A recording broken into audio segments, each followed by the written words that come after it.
Right.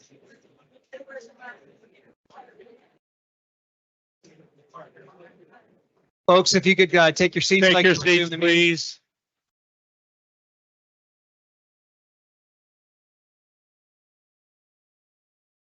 Cupcakes or something. Okay, where are we at here? Let's see, G2 or Just mark this.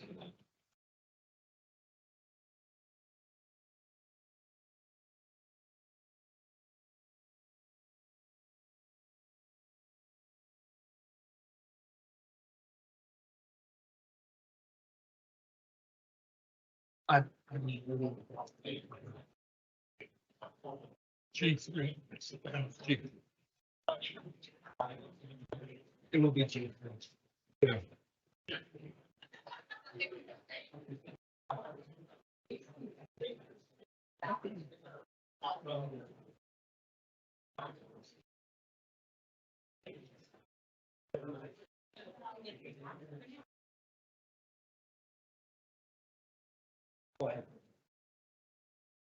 Have your attention, please. We'll carry on now. Item G3 is the discussion and possible action regarding parental notification board policy. Dr. Andis. Thank you, Mr. Diffley. As stated on the agenda, this was brought to us and requested to be agendized. It's obviously brought a lot of attention. Lots of those of you who've come to join and share your thoughts. We appreciate that. My role as superintendent is to advise and provide counsel to the board, but these are board's policies, not superintendent policies. The board then also adopts administrative regulations, which is how to put in place the policies. Again, they're adopted by the board, and then we carry them out, me and my staff.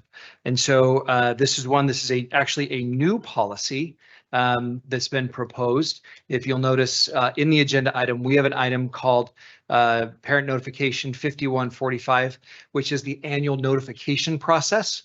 What we've discussed today is different. It's a different policy number. It's item 5020.1, which would be a new policy for Murrieta Valley. To assist in this process, we reached out to our legal counsel, Attorney Dina Harris, and so she'll be presenting alongside or with support of, I don't know, Mr. Howard Dimler, if you want to come and join her. Or as needed, Howard. Welcome. Thank you. Thank you very much. So I've been asked to speak on the policy. Could you And, pull a microphone? Could you excuse pull me? the microphone down Sure. just a little bit? Thanks. Yes. Good evening. I've been asked to speak on the policy, the proposed policy.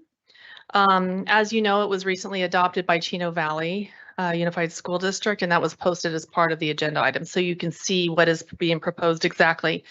But what does the policy say? I want to go through it because I think there's a lot of conversation and opinion, but I think let's look at what it actually says, and then we'll talk about the status of the law. So the proposed policy starts with stating the intent or purpose. And it starts by saying that it's to support the fundamental rights of parents and guardians to direct the care and upbringing of their children. It's to provide procedures designed to maintain trust between school districts and parents or guardians. It's to bring parents and guardians into the decision-making process early in order to prevent or reduce potential instances of self-harm. It's to promote communication and positive relationships with parents, guardians that promote the best outcomes for pupils.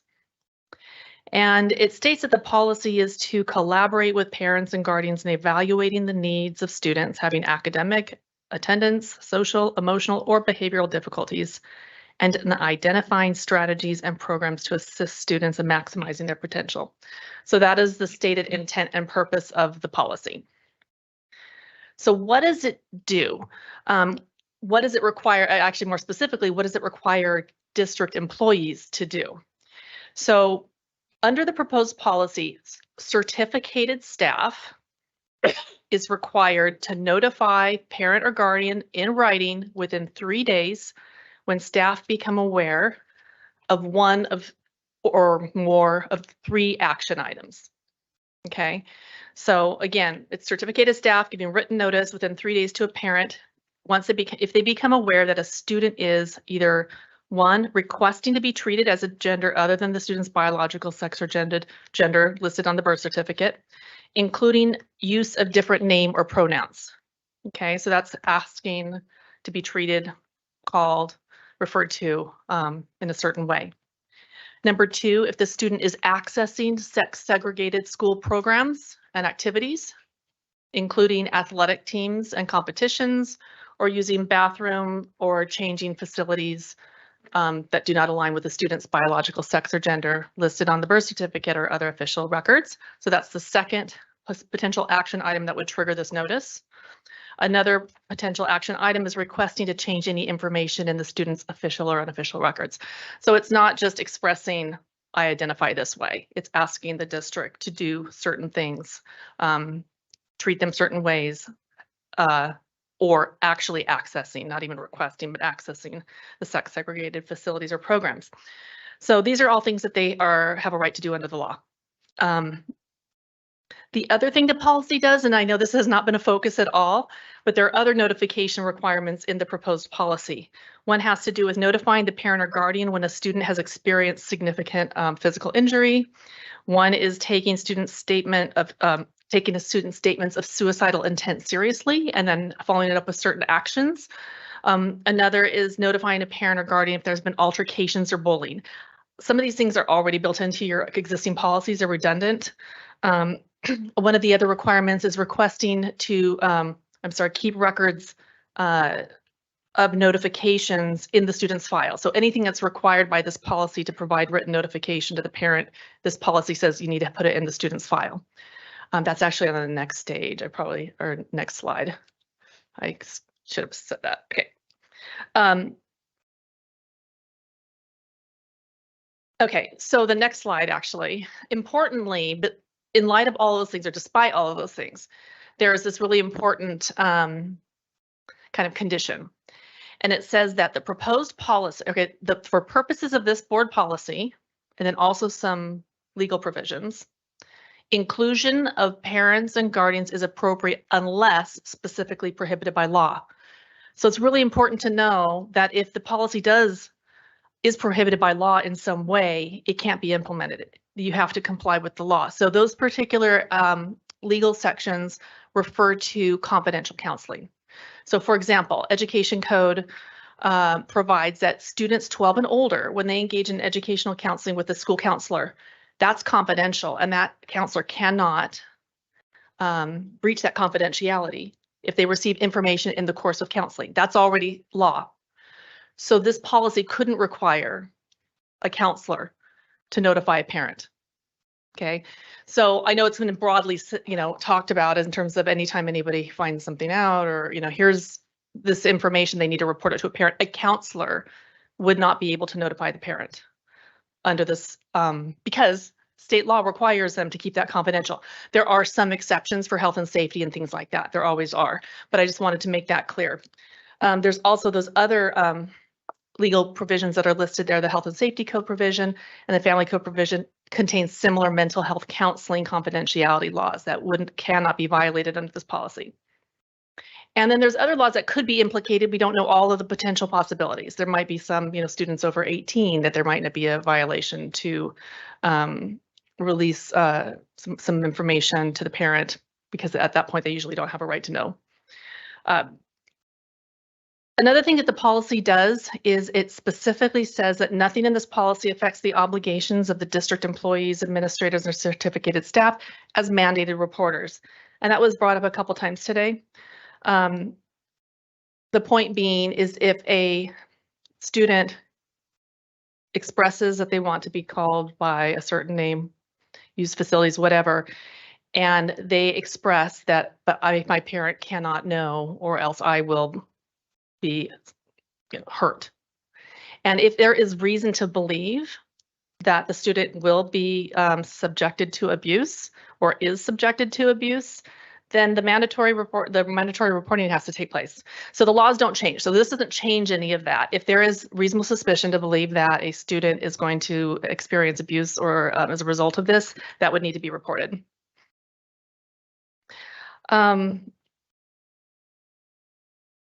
Next slide, please. So that's what the policy says. And then the legal landscape. This is the interesting part, right?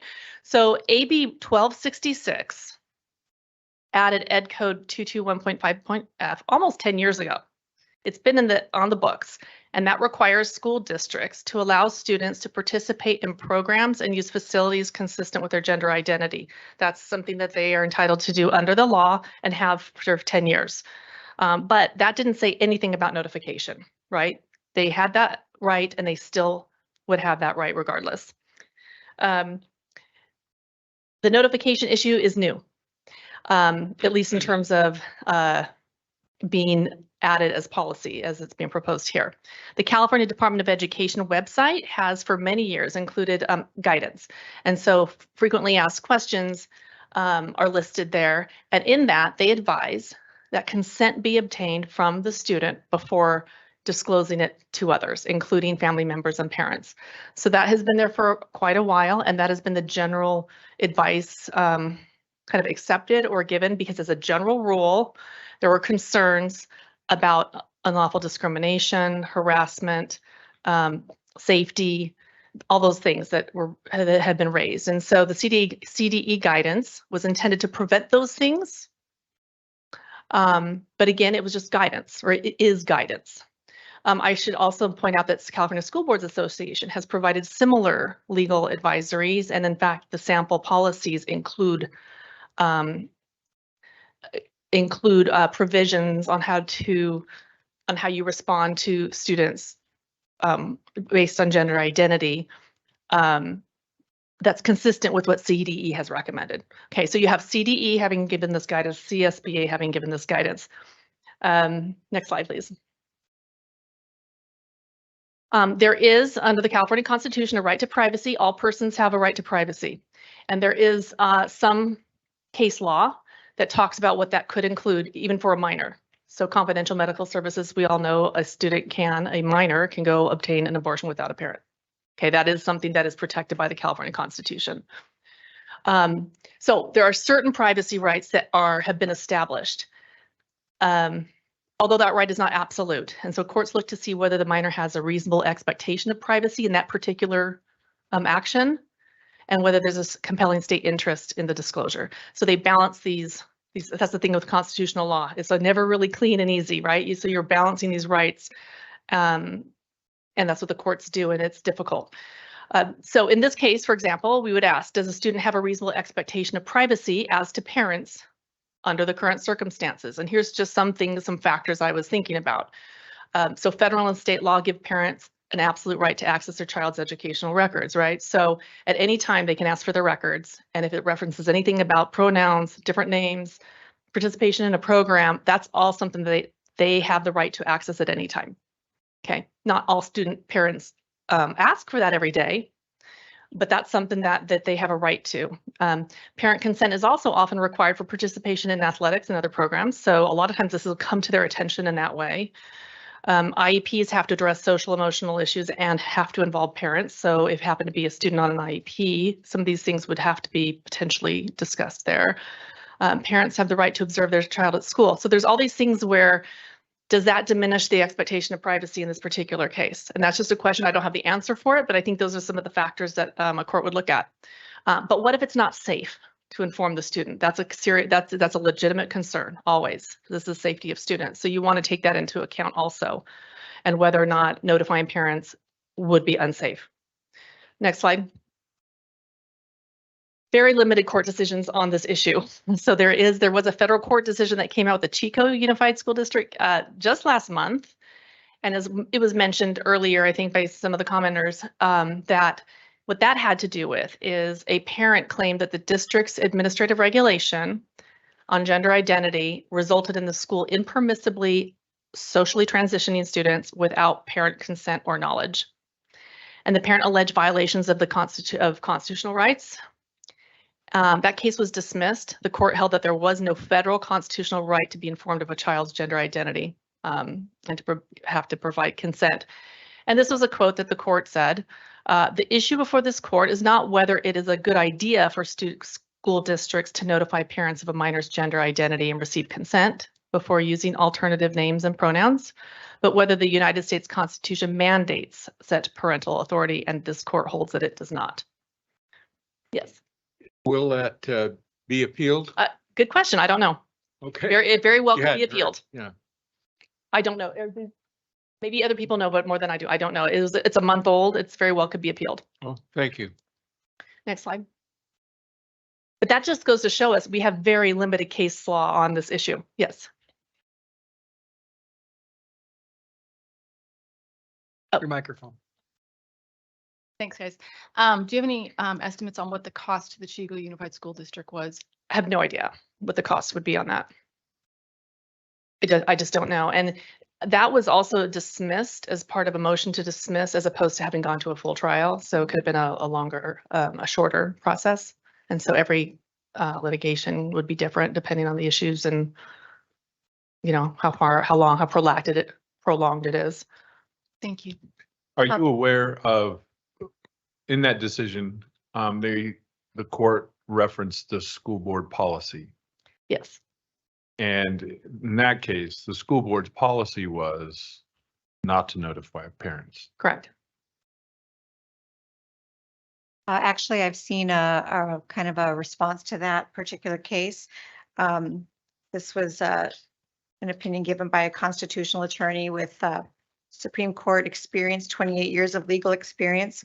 It says, while not cited by AG Bonta in his CV-USD correspondence, several media outlets are trying to make much of the recent July 10th, 2023 motion to dismiss order in Regino versus Staley, and there's a case number there, wherein Judge John Mendez erroneously found that the U.S. Constitution does not specifically mandate that school districts must notify parents of a minor's non-biological gender expression at school, viewing the issue as a local policy decision. Two important points are relevant here.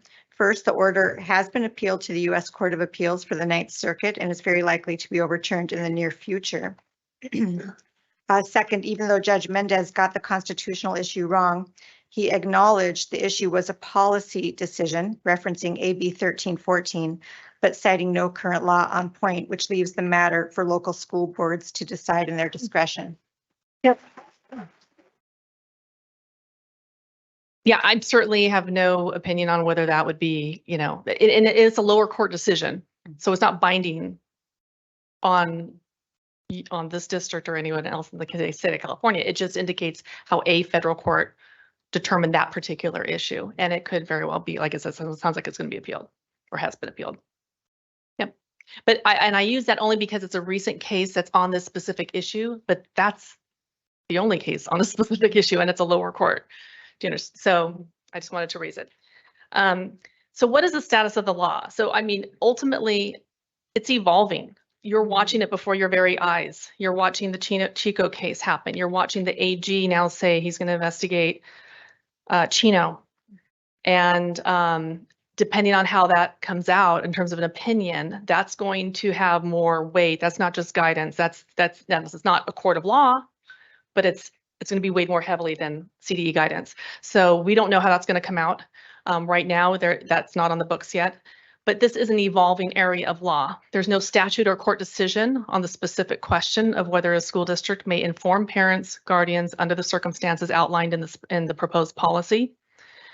specifically when, the student requests to be treated consistent with gender identity in name and pronoun or otherwise, accesses sex segregated programs and facilities that align with gender identity, or requests changes to the pupil records. So, and when we know that confidentiality laws have to be respected, right? Because that was unless otherwise prohibited by law. So that's for students 12 and older who confide in a counselor, and when suspected abuse or neglect must be reported. So under all of those facts, we don't have any kind of clear decision or precedent for that. Obviously, it's going to need to be or will be addressed via legislation or the courts. And so we're all kind of watching for that. Next slide, please. So in this particular policy, I know this is a policy that's being considered by different districts. One concern is that how does it mesh with your own policies and whether there's implementation challenges. So, for example, the current language may conflict with some of your other district policies and regulations, like treatment of bullying complaints is one example that stood out to me. It says they all have to be processed through the UCP. Your current policies do not require that. It's only if it's based on a protected category. And so there's a conflict there that has to be resolved in some way.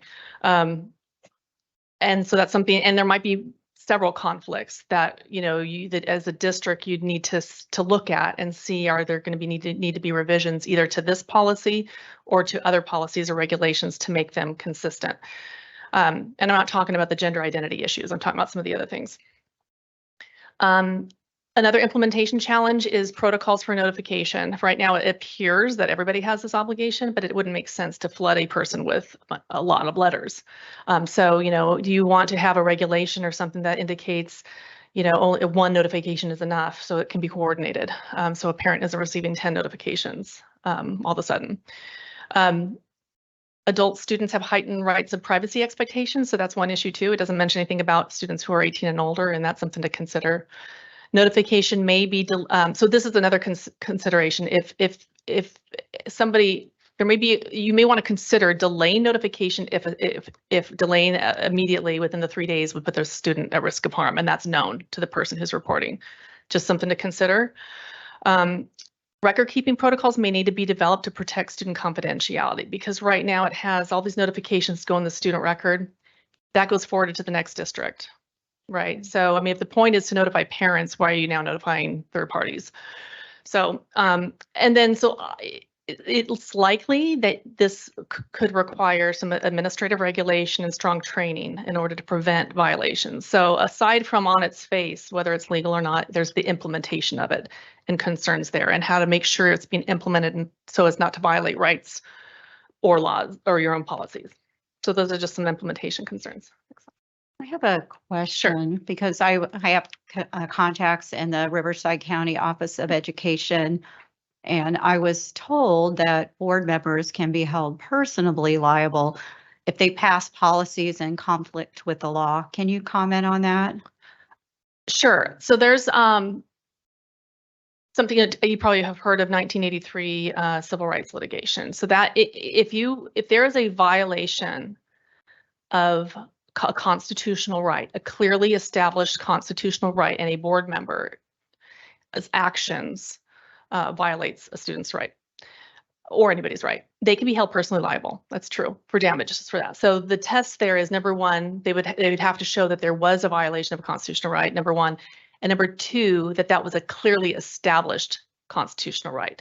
So in other words, when there's ambiguity, when there's not real good reason to know that the action you're taking is a violation of a constitutional right, the board members would have qualified immunity still. And would all board members be personally liable, or just the people that voted for the policy that is in conflict with the law?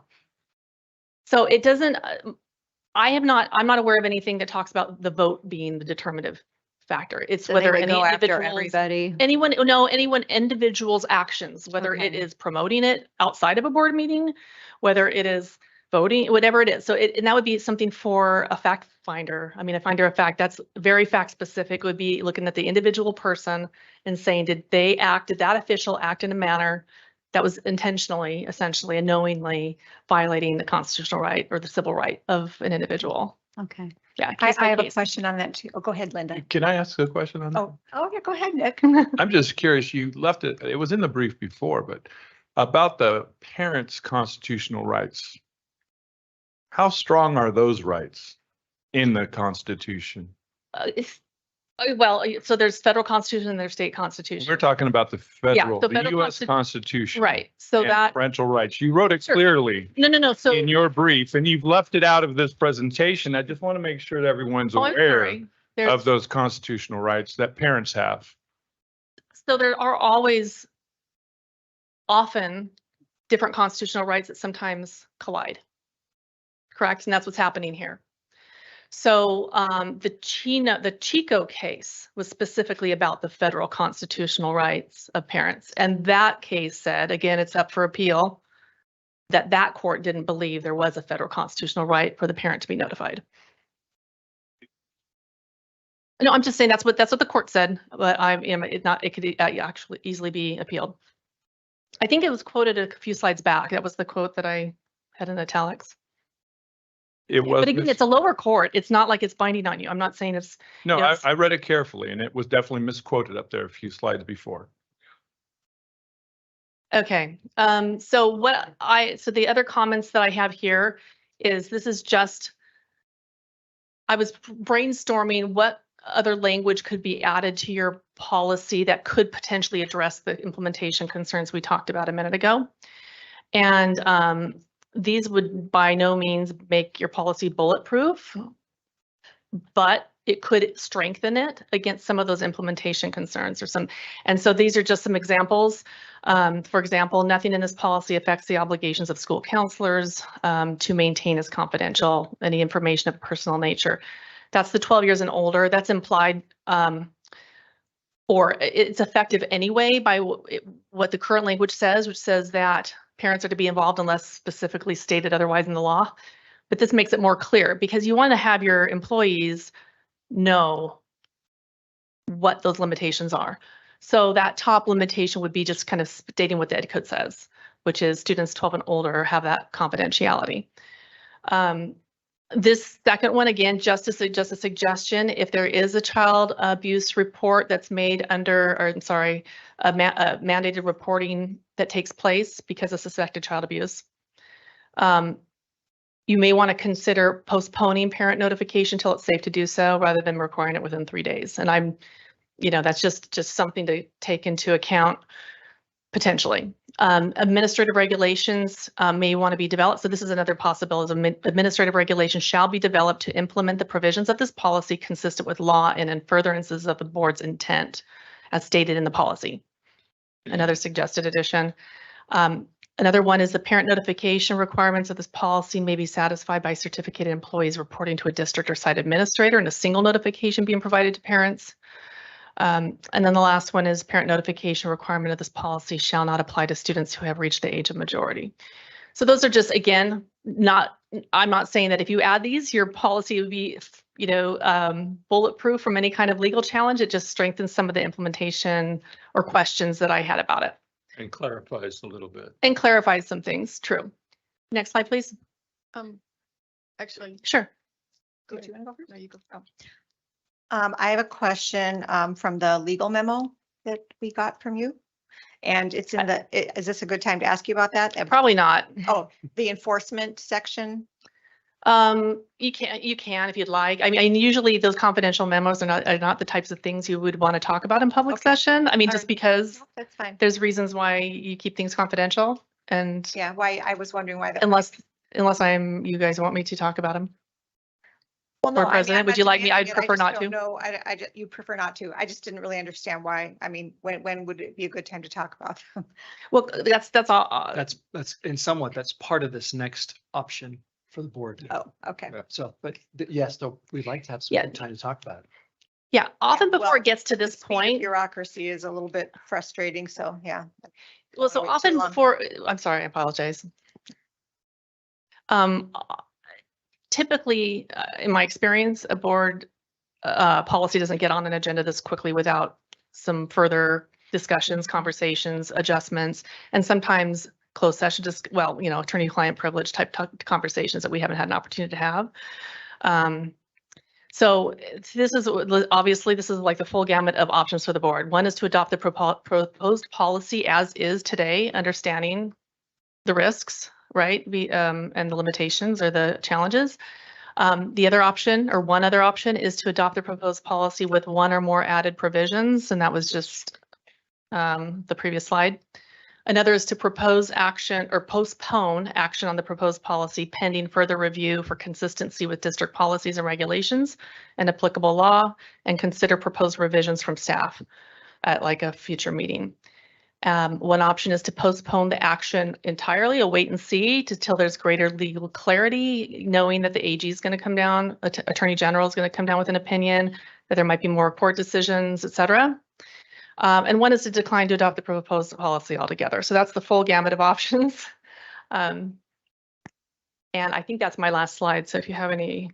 Well, before we continue discussion, I would like to make a motion to approve the Chino policy as it is, of course, with putting in the Murrieta Valley name in the place of Chino. I don't know. And then if I get a second, then we can have further discussion. Right? Am I right? Well, usually the president calls for the motion. All right. Would you like to call for a motion, Paul? I actually have one more question, still waiting We to can ask still my, discuss. I mean, just still maybe can't. waiting discuss. to ask Well, my question. Yeah, let's wait till we finish picking your brain. Okay. Yeah. Should a board member be found liable in this situation? And it's all conjecture, projection, it's all gray areas and everything else. Would the district then provide defense for that individual board member? So that would be determined. I'd have to defer to your insurance carrier or JPA carrier. Your own policies dictate who would be defended and covered under what circumstances. So I don't know the specifics of that policy, so you would have to look at your district policy on that. Thank you. Well, why is her question okay, but I can't ask a question? Well, you can ask me a question. Go ahead and ask me a question. Okay. I don't have what you have. Go ahead. Well, Go ahead. Well, what you're referring to, Ms. Vandegrift, is the confidential memo. well, right, but I mean, she's asking questions related to that, but she just doesn't have the memo in front of her. That's fine. You can ask me a question. Just Okay. don't quote from it if that's okay. I'm not going to quote Okay. from it. Oh, that's Yeah. fine. Right. So anyway, the enforcement section, so this would just relate to the enforcement section. I'm not going to read anything from the sure. enforcement section. So a hypothetical question here, similar to what's been asked. Could public employees possibly be sued for civil rights violations resulting from harms due to information being withheld from parents? Like making a decision, like say a teacher or an administrator makes a decision. Say we don't adopt this policy, they make a decision to not tell the parent about something. And then one of these side effects happens that, Chloe has told us about today, or that we read, on the Mayo Clinic website, and, just all these terrible side effects that can happen from cross-sex hormones and cutting off healthy tissue. So let's just say a teacher or someone withholds that information from the parent. The child suffers irreparable harm, sterilization, they can't urinate properly for the rest of their lives. So would that decision that was made to hide that information from the parent, they're not licensed to diagnose, Right. they're just teachers. Could that possibly open up that employee? Right. So, I mean, it's a very hypothetical situation, obviously. Yeah. But Not what, hypothetical. Audience No. quiet, please. This is a conversation between our presenter and the board. So if you would like to talk and discuss, you're welcome to be outside. so even counselors who have confidentiality requirements are required to report when there's like necessary because there's imminent harm. So not a counselor, someone else. Right. So I mean, personally, if there's a school employee that has knowledge, it's all going to be case by case based on the facts. If they know that some harm is going to result without notifying and they withhold that, or they foster something else, yeah, there's potentially And that. negligence, like, Yeah, right. I get, well, I Yeah. get that would be a general negligence Mhm. is a possibility all across the board. If there's an employee that is not acting consistent with the duty of care that they might owe to a student. knowing that something's going to harm them. A normal, I mean, they should take some steps, whether it is talking to the principal, talking to the superintendent, getting some advice on that. It might not necessarily be notifying the parent, but whatever is a reasonable response to the set of facts presented. Yes, I mean, that could be a general negligence issue. Well, and then I guess what I'm talking about as in the context of enforcement, if a student, later, at age 23 or something like that, and they are experiencing these harms, and they, as an adult, they say, I told this teacher, and no one told my parents. The student would have the absolute right to institute a cause of action. Am I right? Everybody can sue Yeah. everybody for anything. I mean, that is like, you can't control Right. someone bringing a lawsuit. That's going to happen. Mhm. Whether or not they're liable is a different issue. And that's just going to be all based entirely on the facts. Part of it will be whether they had an obligation. What was their duty? Whether they had a legal obligation, whether they had an obligation under the policy, or whether a general negligence, what was their duty and whether they breached that. It could potentially be some exposure. But again, it's so hypothetical. I mean, I literally, this is just like, just everything's very fact specific on these kind of questions. So what we know is the only thing we have right now is the Chico case, which is on appeal, found that at least the allegations made there were dismissed in terms of it being a constitutional violation not to be informed. So I have a question, just because I was really curious. I did get the briefing. I guess it's confidential, but the part that I was fascinated with is your presentation has been really good. I mean, I appreciate all the different options, and you seem to be right on it. Why did we leave out the U.S. Constitution argument? in this, Just in the discussion, because we've heard we Today? could violate. Now, if I'm just a rookie, but does the U.S. Constitution supersede state law? there's a parental right to control the upbringing of their child. Yes. Mhm. There's also state education code requirements that talk about the parent being involved in certain things. So I'm not discounting that parents have rights. I'm just curious about why that was left out, because the threats from the state have been enumerated. And I think we've had a number of board members point out that the threats to us for passing this have been enumerated. Mm. The legal ground by which parents are concerned about what schools have been doing secretly is barely mentioned in your presentation. I have a concern with that. Okay.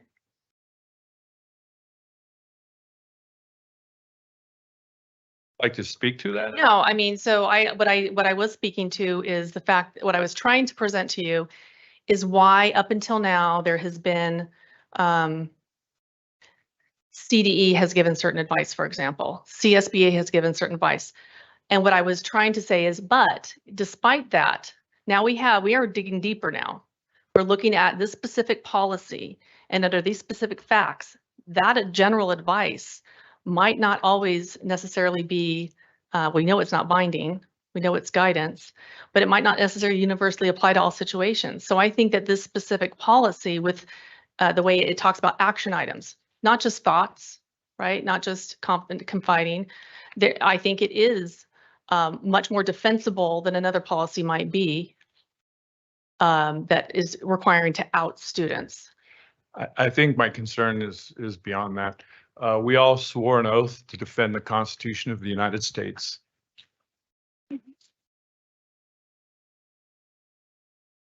And the United States Constitution is the law of the land.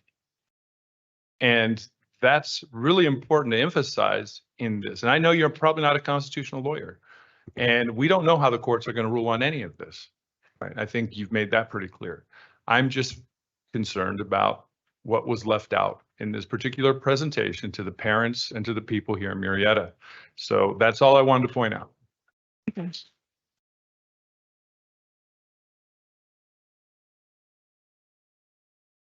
Any other questions? Thank you. Appreciate it. Okay, thanks.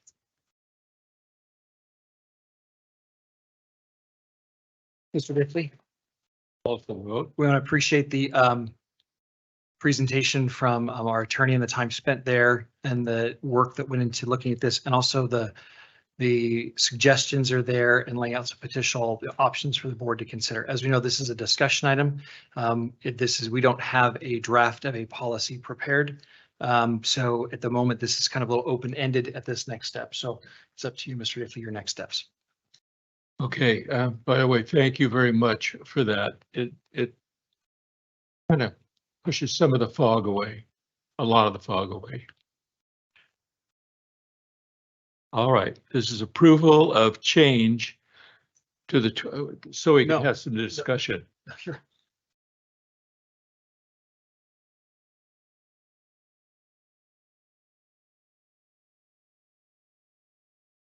Well, Oh, you're talking about 6.3. Okay. Discussion and possible action regarding parental notification board policy. We have a motion here. I'd like to make a motion to approve the policy for Chino Valley Unified School District, replacing the, obviously the name, and with the intention of, through either the administrative regulation or amendments later, to approve it now to protect the students and the families, and do what we have to do on it later. That would be my motion, to approve it as it is right now. Okay, do I have a second? Second. I have a second. I have comments. I have plenty of comments. I do too. So do we need more sandwiches? You might. You might. Okay, sure. Come ahead. Well, okay. In spite of what the faith and family lawyer said, there are definite provisions in this that violate federal laws, state laws, and California education code. Where's your legal opinion on that? Okay, don't Um, interrupt. let's I won't. I guess I got you back there. let's be each so- person speak. Okay. Thank you. Okay, so governing boards are bound by the state's rights of privacy and anti-discrimination laws that weigh in favor of protecting the students. Quote, California law protects students from discrimination of any kind in the educational institutes of the state, Ed Code 231.5. Trustees take an oath to defend the U.S. Constitution and the state constitution. Supporting an agenda item that violates multiple laws is a violation of our oath. You would also be asking the staff to break multiple laws, putting the staff in legal jeopardy. School board trustees do not have the authority to ask the staff to break the law. School board trustees can be held personally liable and can't count on taxpayer funds to pay for all of your legal fees. If you want to legalize discrimination in California, go lobby Sacramento as a private citizen.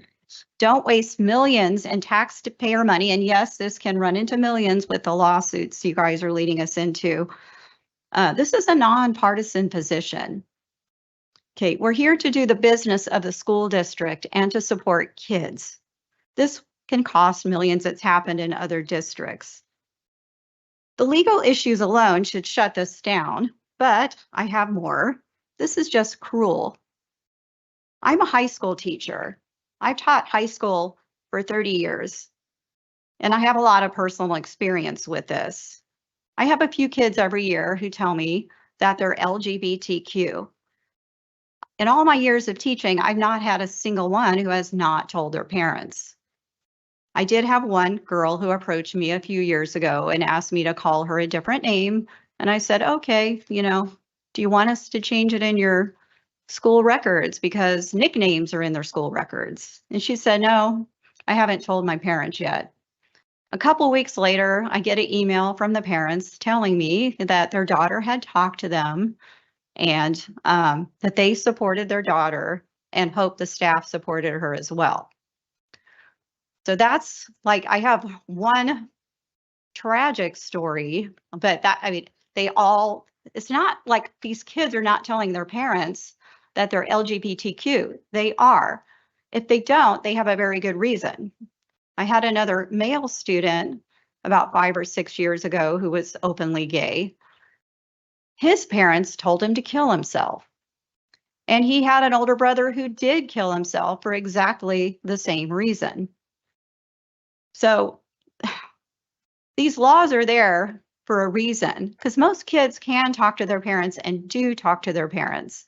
There are those very few where it's not safe. Yeah, and I have some statistics from Murrieta. In the last 2 years, there have been 21 students in the district who wanted to change their pronouns. So 18 out of the 21 parents were totally on board with this and supported their kids. The other two were, one was a foster kid and the other was a homeless kid, and their legal guardians were fully supportive. There was just one kid who did not feel safe to tell his parents.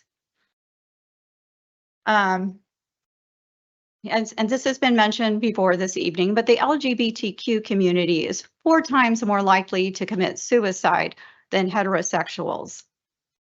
This is, well, and as I said, my main point is I do not see a bunch of kids keeping these, this is secret from their parents. They talk to their parents and their parents rise to the occasion and support them.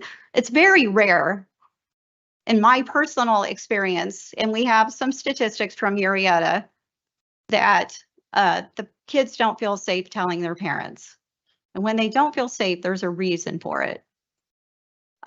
This policy is also just divisive. It's going to pit students, teachers, and parents against each other. It's very important to have a spirit of collaboration between all of these groups. This would create a hostile environment for both students and teachers, because students are going to be afraid to talk to their teachers. And, you know, teachers aren't going to want to, because then they have to report them. And then teachers are also, as we brought up, mandated reporters. You could end up having more reports to CPS over this. I found this whole policy just badly written, a lot of random paragraphs that didn't connect with each other. The one that I found particularly ironic was the paragraph on bullying, because I consider this policy bullying the LGBTQ community. Anyway, I think I've said all I have to say about this.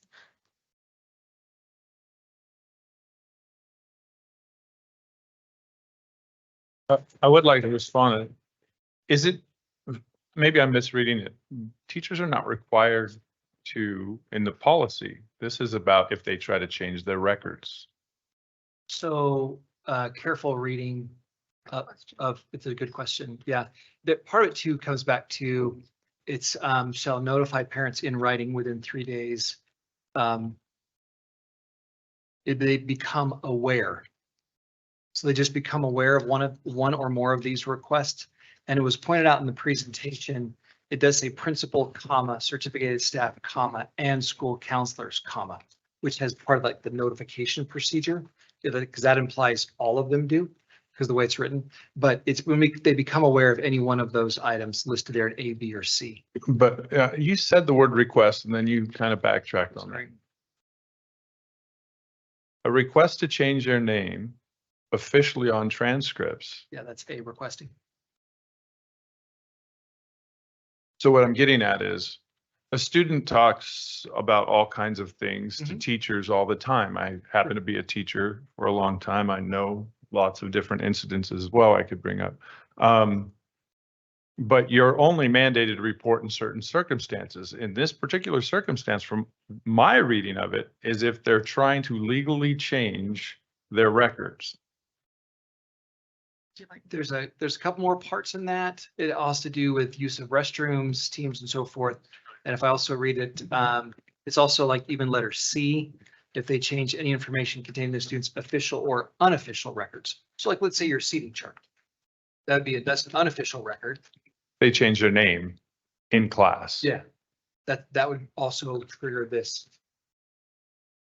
May I answer that? Oh, that'd be helpful. Thank you. Yeah, request it. So it's any certificated staff.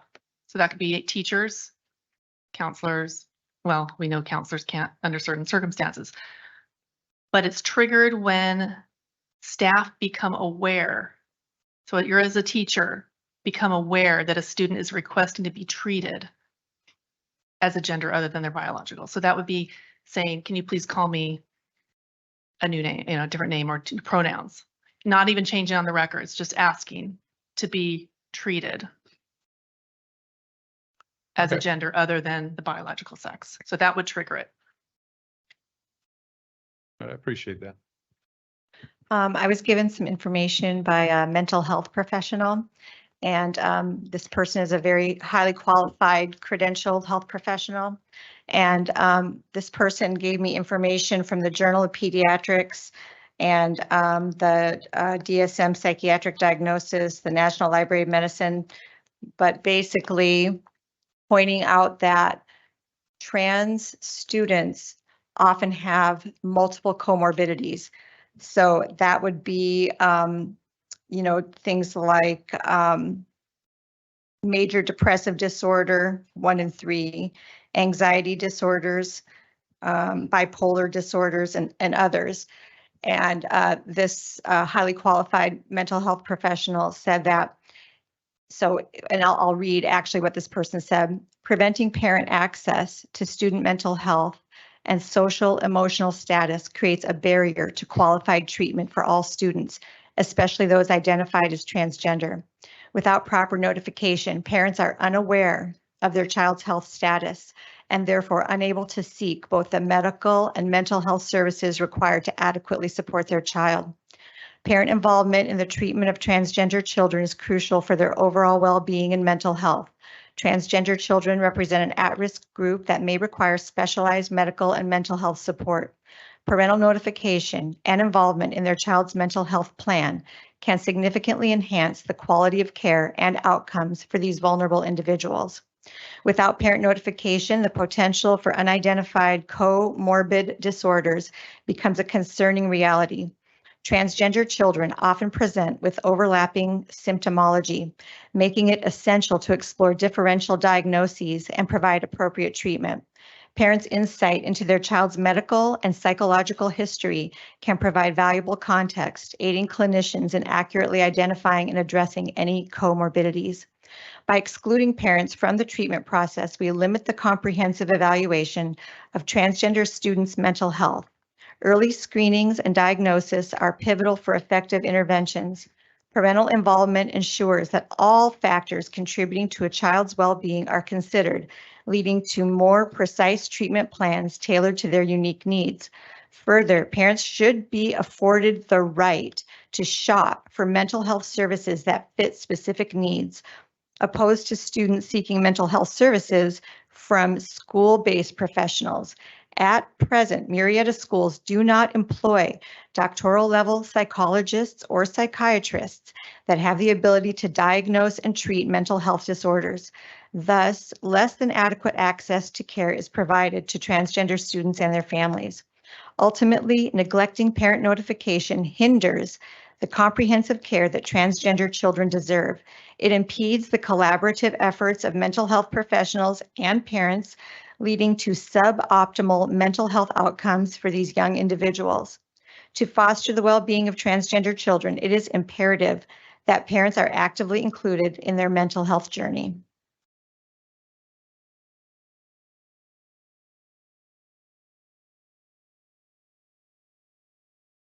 Any other comments? Yeah, I do. Go ahead. What stuck with me about some of this is one of the detransitioners. It left something on my mind. Where were the adults? And I don't remember who said it. I don't have the exact quote. It sticks in my head. And I think it's important for all of us to be those adults, because we know that young people don't make great decisions.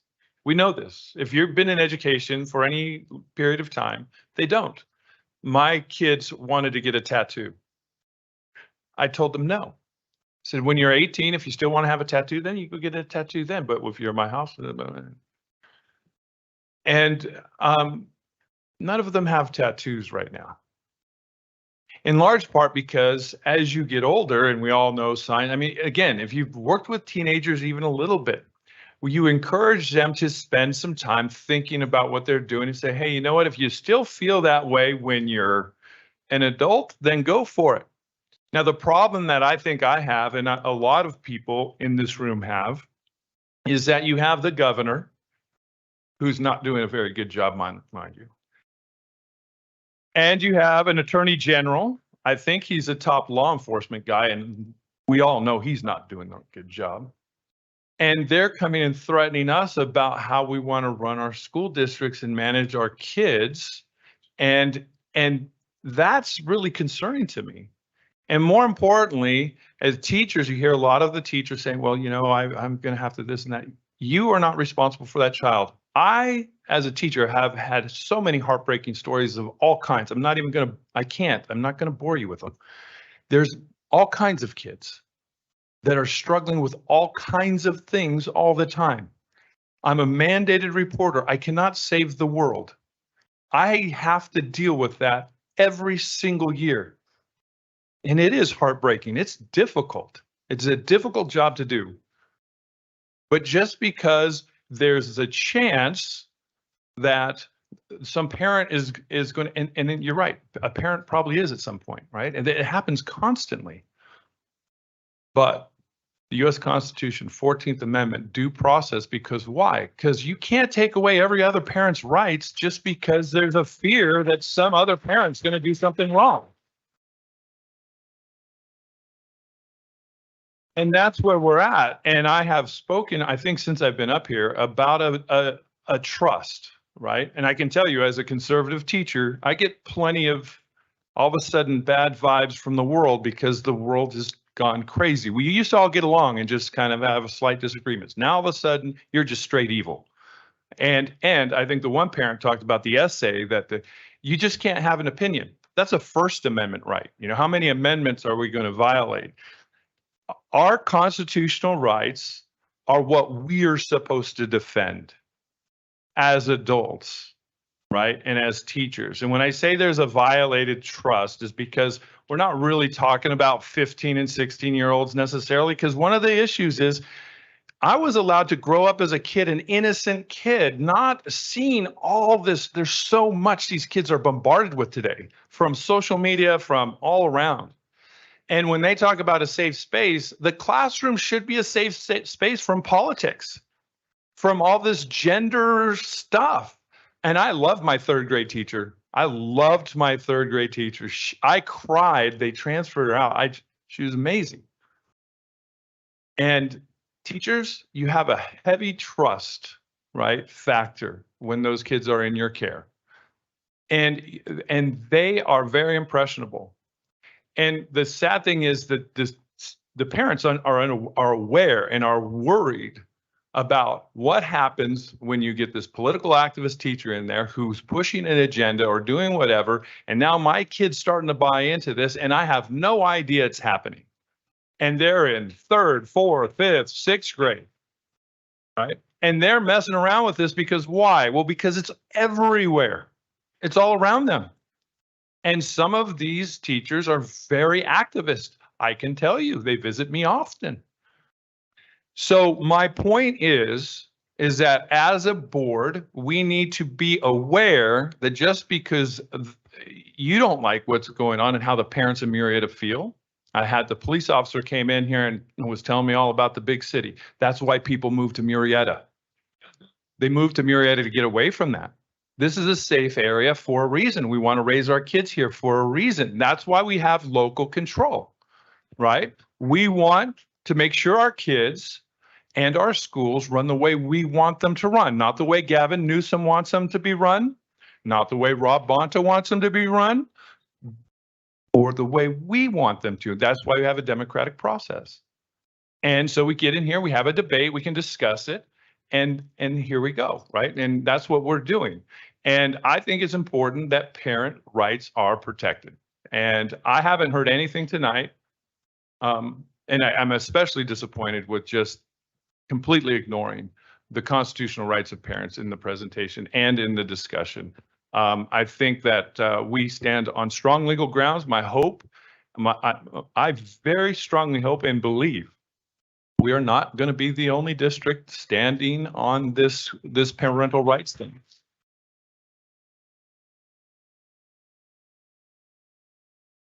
The world is surprised and shocked to know that there are people who believe in the Constitution that live in California. Californians are waking up. There's a lot of people with traditional values, and they're figuring it out that the state of California has pulled something over on them.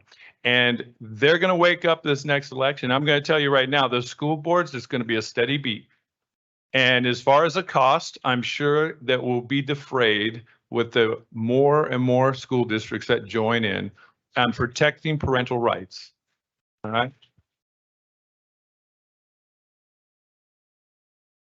So, and that's another reason why I just don't believe in threats. I do believe in my oaths. I take them seriously. I think everybody on the board knows where I stand, and now the public does too.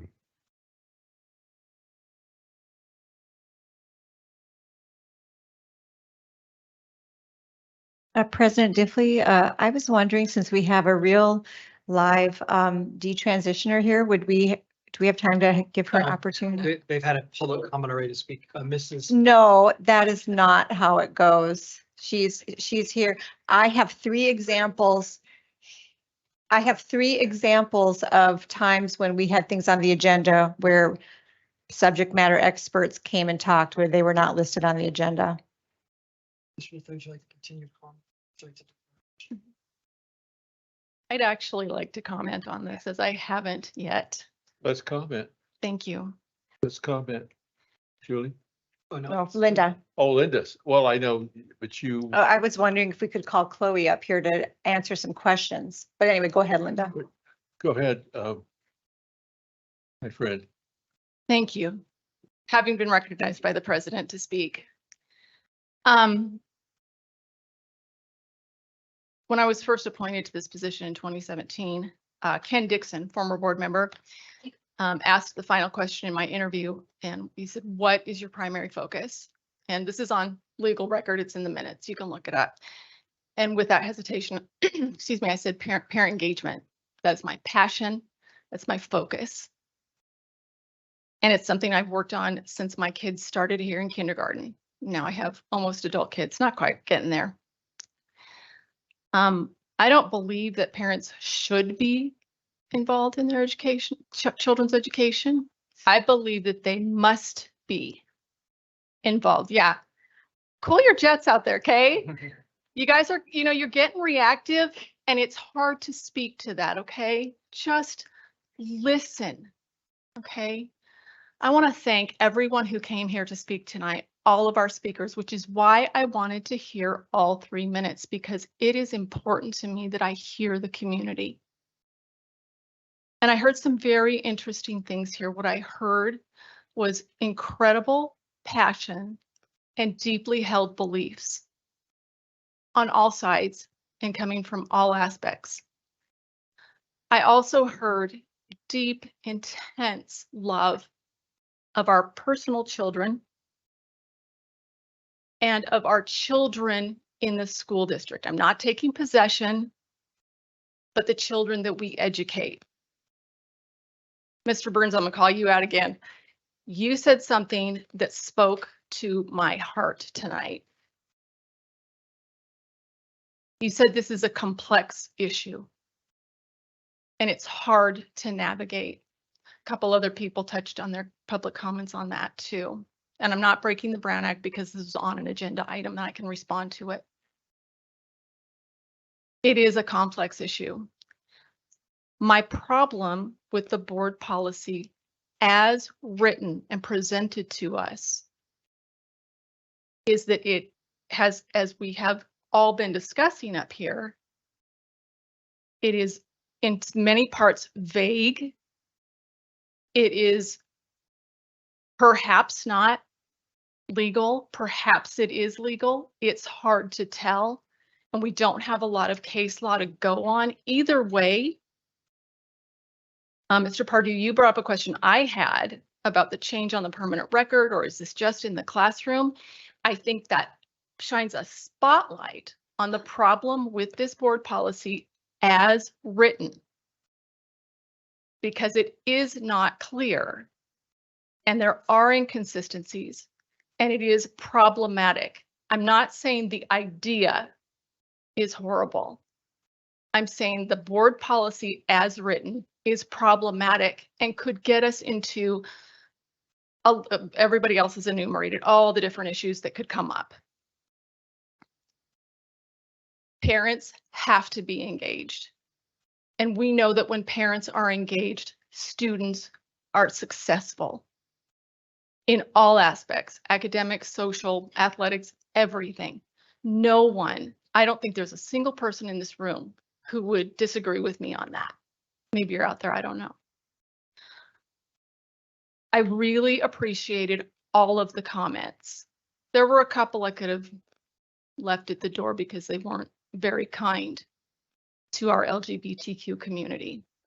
But for the most part, 99.9%, they were great. So what is the point of this policy? And this is where it's going to get awkward, folks. I can guarantee you, what I'm going to say at some point is going to offend every single one of you. Every single one of you is going to take back. Okay? It's going to get awkward. I'm going to go there. This policy, as written, well, I'm going to start with, you've been had, all of you, on all sides of this, because this policy is not about LGBTQ issues. It is not about parent rights. So I'm getting emotional. It is not about students. It's not about families. It's not about education. It's not about conservative values or family values or progressive values.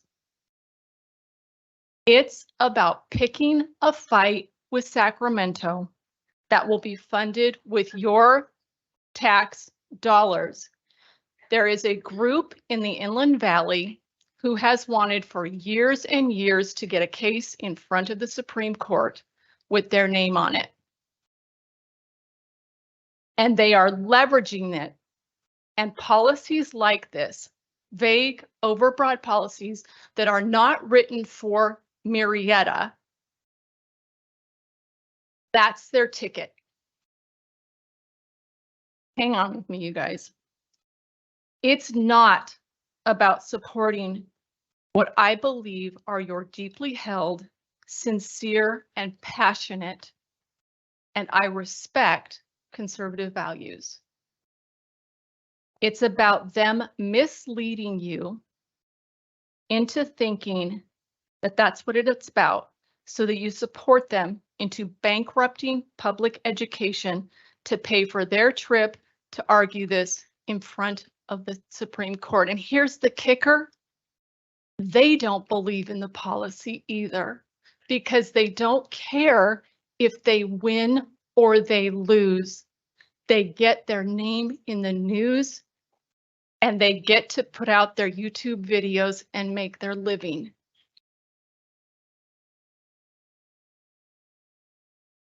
I'm not done yet. Sorry. I'm not done yet. So we talked about the awkward part. That was the awkward part. And to my friends out there who are looking at me and who are saying, Linda, don't do this, don't go there. You told me don't go there. You told me, and I didn't listen. I hear you, because we all know what happens when people like me stand up, not to conservative family values, not to progressive liberal values, not against parent rights, not against student rights, but when people like me stand up against policies like this that weren't written here by our families, by our communities, by our staff. They were written somewhere else, and they are not good, solid policies for us. I'm not saying they're bad ideas, but the policy itself is bad. But when we have the strength and the courage. Let me tell you right now, my husband didn't want me to do this. When we have the strength and the courage to stand up and say something, you know what happens in this community? Here's where it gets ugly. And I'm going to ask for your silence. Red paint gets splashed across the cars sitting in our driveway on a Sunday morning. It was Easter, as I recall. We get called names. Lacking a solid argument, that's what happens. Woke, activist, leftist, groomer, unpatriotic, rhino, liberal, union member, teacher, socialist, communist, demon, Marxist, pedophile, weak, spineless sheeple. Every one of those words has been leveled at me. Everyone. I fully expect that in the next board meeting, when we have public comment, I am going to get soundly, verbally beat up. I know that's going to happen. In fact, I totally expect to be told to grab a part of my male anatomy that I do not possess because I'm a woman. Incidentally, that happened in this boardroom.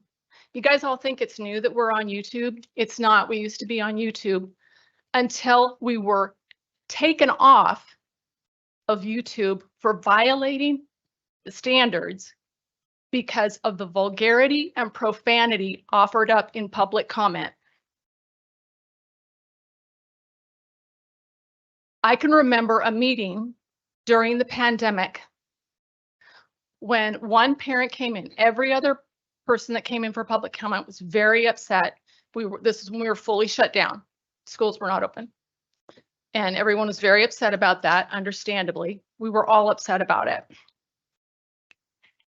But a parent came in to say, I want to thank you for getting my kid back in school because we found a way here in Murrieta to get back cohorts of 14 or less students. And we reached out to special needs students, homeless and foster youth students. We have a whole population up in Duluth, incidentally, that they don't have good internet connection up there. We got these kids, we got 10%, 2,500 students back in class, brick and mortar. And this woman came in to say, thank you. My daughter was one of those students. She's no longer in our district, so I feel comfortable sharing this story. And she shared it in public comment. Her daughter was special ed and actually got violent in the home. And she needed the services that we are legally responsible for providing. So she came in just to say thank you. I know the kids are all back in masks. I know they're just in small groups, cohorts, but this saved our families' lives. And the room erupted. There were people with their hands in, I watched a woman with her hands in fists. Her teeth were bared and she was spitting as she shouted, "Rot in hell, you devil be." And we had to stop the meeting. Mr. Diffley had to stop the meeting, clear the room, calm everybody down. In 2019, and this is where it gets real personal, folks, real personal. And this is why my husband isn't comfortable with this tonight, but I'm going to do it because I'm trying to trust everybody and say we are here for the same reasons, you guys, because we love kids and we want parents involved. But in 2019, we were asked to not follow the FAIR Act. We were asked to go against state law. We as a board said no. Mr. Diffley, you were part of that. But Chris Tomasian, who's in the audience tonight, and I received the most vulgar, hateful, vile, threatening emails on the first day of school that were turned over to Murrieta Police Department and the Sheriff's Department. And the decision was made to walk my 7th and 9th grade children to and from my car in the parking lot because they were not deemed safe. Because I stood up and said, no, I will not break state law. How do you explain to a 7th grader that we live in Murrieta? It's your first day of school. We verified we are the 3rd safest city in the nation of this size. but not for my kids and not for me. We were told by a Riverside County Sheriff's deputy, my husband and I, to get a security system and cameras on our home. So I want you guys to understand what the risk is to stand up and speak my truth. And I haven't even talked about whether or not we should be notifying parents or the suicide rates. We've covered all of that. This board policy as written, I am imploring my colleagues, please, it's overbroad, it's vague, it's inconsistent, it's going to be really hard to enforce. It puts teachers in a terrible position because we don't all understand what the conditions of the board policy are because they're not clear.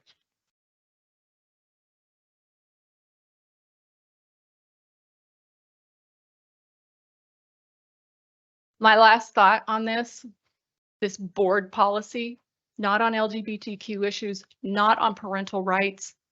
My last thought on this board policy, because that's what we're voting on here tonight, guys. We're voting on the board policy. Motion is called, it's been seconded. We have to vote. The board policy as written, and I'm going to use a term here that I did not coin, but it's absolutely accurate and it absolutely applies. This board policy is straight out of the clown factory, and I want no part of it. Hard pass.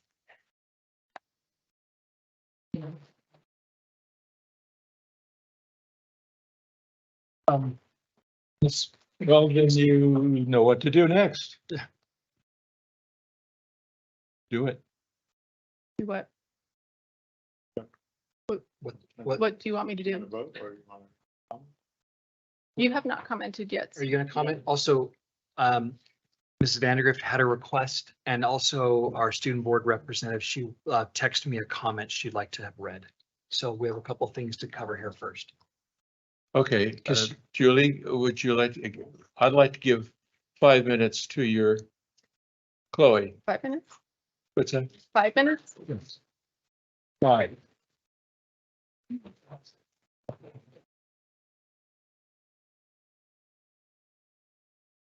Yes, I did already speak, and I'll speak again. Thank you so much for lending me this time. Is there any specific questions that you guys want to lend to me, or should I just go off the cuff? Well, I would like to know, we're talking a lot about safe spaces for high schools or for students, pre-adult students. And I'm just wondering if you can speak to looking back with the perspective that you have now, what thoughts do you have about what would have helped you in your school years? I mean, for the most part, my school was pretty uninvolved in this, other than the fact that they changed my name in the records, and my teachers all referred to me by my preferred name. And by the time that I was in high school and I had all those changes in the system, I was on testosterone for long enough that I actually passed the opposite sex. And so I never really had to go to any of my teachers to specifically request any accommodations. But on a broader scale, if my doctors had just said, no, I'm not going to do this for you as a child because you are too young, I think that would have been most helpful, because this shouldn't even be an option for kids.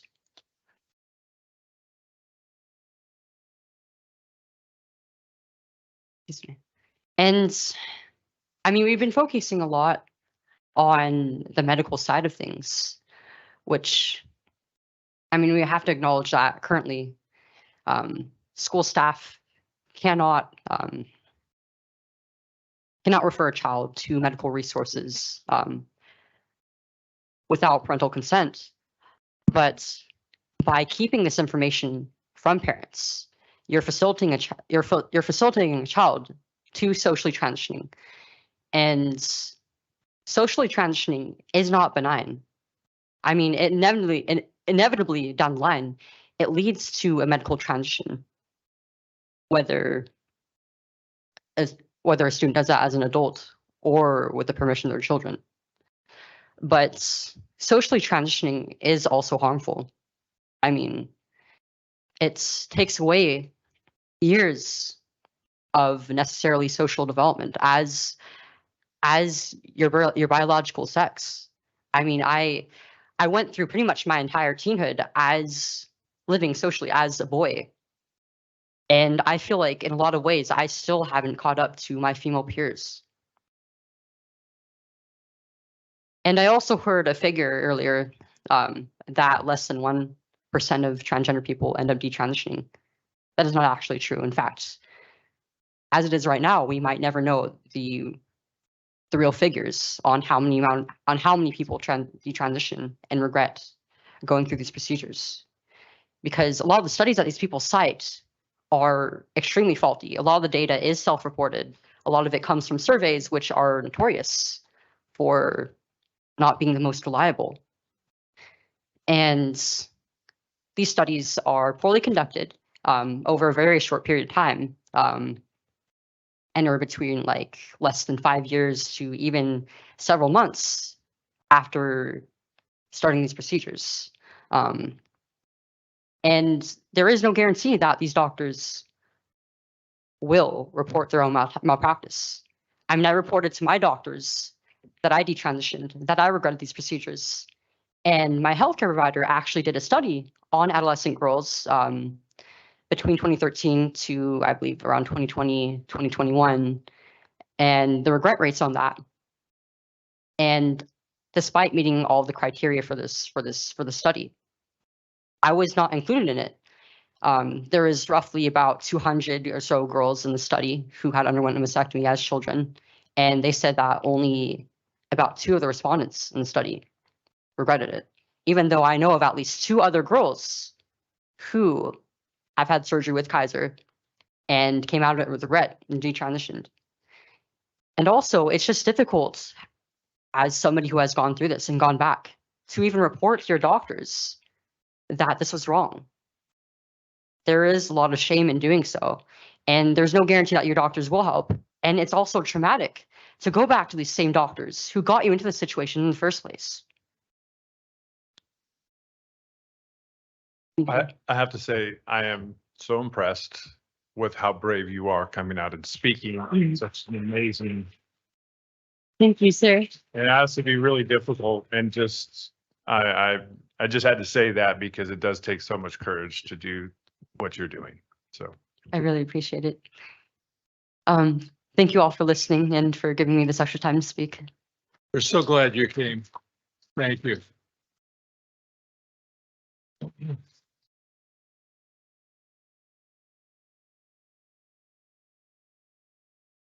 I'd like to make a comment, short, sweet. The most extensive discussion of this problem comes from Finland and Sweden. And again, I go back to the simple thing. No decisions should be made that can be permanently alter a still maturing minor's mental and physical development. Minors are not permitted surgical interventions. Period. Now, kid breaks his leg, parents is notified. Go on a field trip, parents notified. But entering into a particular mood where the child can bury what he or she is and go through that process can be dangerous because they can be referred to other agencies without the parents ever knowing it. And then boom, you have this thrown out. You have no control. The parents have no control. We have a dichotomy here. And we're going to have to Make a decision. decide if we're going to go 10 minutes over or what. Let me ask that question first, please. I move that we go till 20 till 11. Well, Well, if we can get let's finish through it, this. we still have quite a few items We- on the agenda. The, Okay. it would be, the motion we just. Let's try to approved on the finish this. 10:30 hour. Okay, just beyond the 10:30 hour then. Okay. I want to highlight, I think you're hitting the nail on the head. Now, the tensions are higher because, Do we have to do that motion first? well, I don't think so, because we got to vote first and then we do Yeah, the motion. motion to extend the meeting till past. Well, Are we in the middle of it? Are we- still talking on the, I think we need to finish that by 10:30 and then we have to make the motion to Okay. extend. I think if we could wrap it up in the next minute. The only thing I wanted to add to what you were saying, Paul, was, and which I think the whole thing goes together really well, is that the stakes are really, really high when you have young kids who are flirting with these different ideations about what their gender is at a very young age, because right now the state of California, for whatever reason, is intent on allowing minors to alter who they are physically. And so the stakes are very, very high. And I think parents are very, very concerned about that. And rightly so. And I think that's why there's so much attention to this and why it's so important. And at the very least, they get a heads up. Hey, this is happening to your 4th grader, 5th grader, 6th grader. You might want to know about this. And that's super, super important. So that's the last thing I got to say about it. I don't know. Mr. Diffley, would you be all open to at least looking at this and trying to clarify some of the vagaries, clarify some of the inconsistencies to make it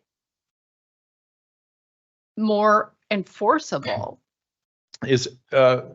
Andrews, you had mentioned, I thought at some point that there was an ability for us to kind of finagle it to, because I thought the one point they said, well, they'd be bombarded with notifications. I thought that was the most ridiculous statement I heard. I think in my plain reading of it was one notification. I Well, don't think we need 10 I people to notify. Right.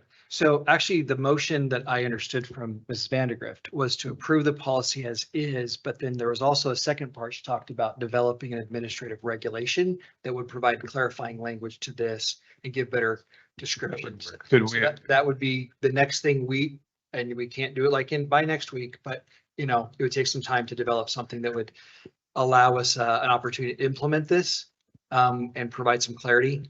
Yeah. As we heard, we may need to work out working conditions with employees as that may relate to their jobs. I agree. I do think that passing it sends a strong signal to the community that we stand with parental rights and whatever finessing we have to do to make sure that we're not doing ridiculous things that put us out of compliance on picky things, then we do that. Okay. And on that note, I would say that passing this board policy sends a clear message to our students that they are not safe in our schools. Totally agree. The exact Totally opposite, agree. that we care enough about our students to involve their parents in a life-changing decision. Thank you. We're ready to go. Did you want to hear Isabella's comment? Yes. I'll just read this briefly because it's just one short message. And she is a member. She is getting ready for senior sunrise. As a member of the current MVUSD student body, an active member of the school, and having listened to all of you present your thoughts on this policy, the only thing that I think needs to be acknowledged is the overwhelming amount of adults and parents that are speaking on the issue that affects students. There have been no students that I have talked to that support this bill. So if the district is going to serve the students and parents of the community, those who would be harmed most, the students should be protected. The student voice should influence the opinion of the public because we are the ones actively being influenced by decisions made in this room. So as a representative of students, I urge the board to vote against this policy. Again, that's her comment. And as a student, and a student board member, she has the right to share her thoughts. Yep. Thank you. Yeah, I wanted to highlight my concerns about this particular issue and about this particular environment and how that was going to influence everything. I think it highlights so much more that we don't have time to discuss, but Thank you. I appreciate the comment. We're going to have a motion to, Well, why don't we vote on this and we'll go a couple minutes and we'll do the next. okay. We're voting on, So just to be clear, the motion is to adopt the policy as is, changing, of course, the names with direction for staff to develop an associated administrative regulation to follow. Mhm. Yeah. I recommend a roll call vote. okay, yeah, roll call vote. Okay, this is G3. Yeah, just use that line right there. Right here. Call these. Yeah. names. Yeah, There you go. I'm gonna. Ms. Lund, No. Mr. Pardue, Aye. Mrs. Vandergriff, Aye. Mrs. Young, No.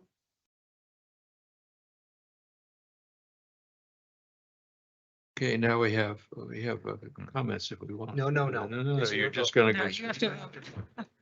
Doesn't say me. I'm asking you to vote, please. I'll vote. Yes.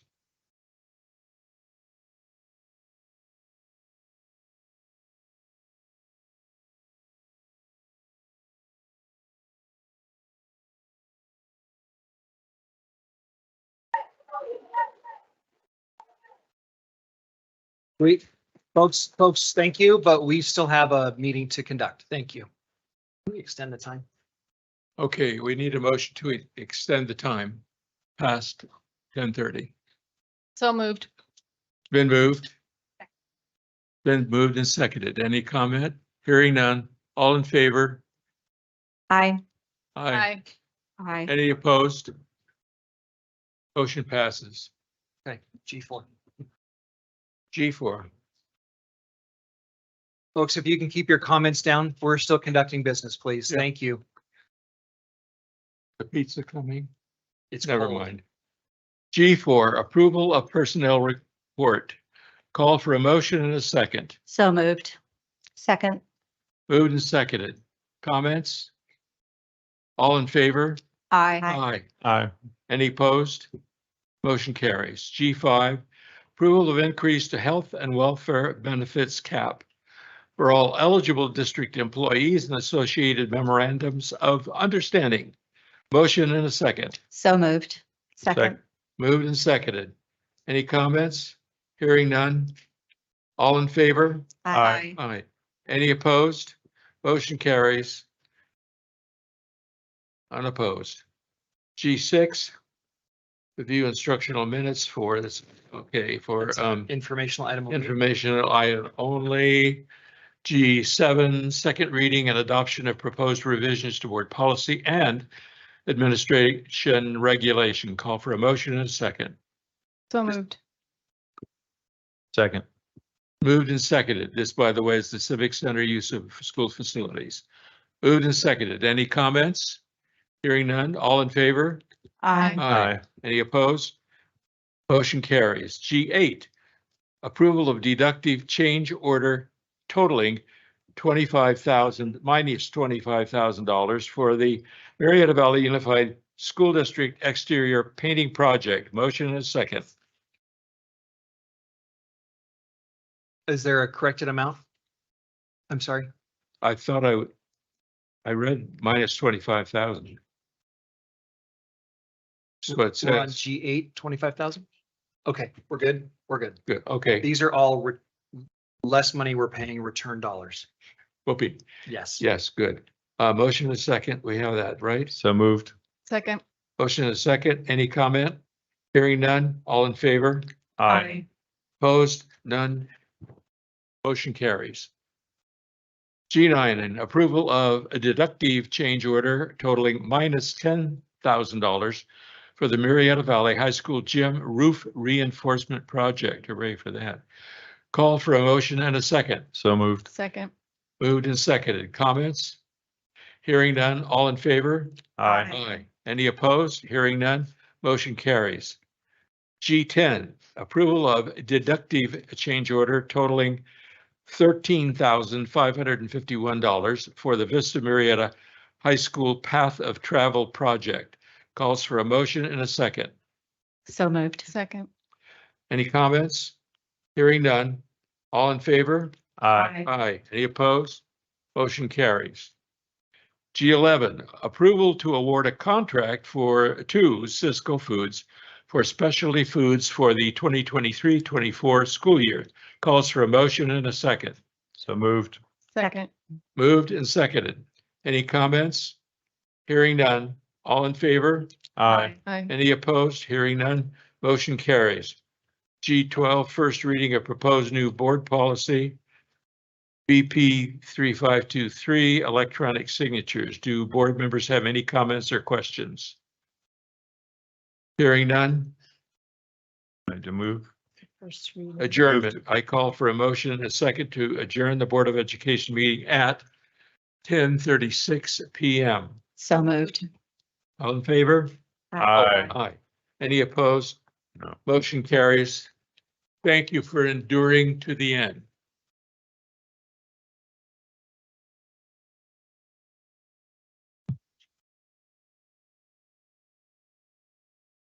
Did you bring the pizza?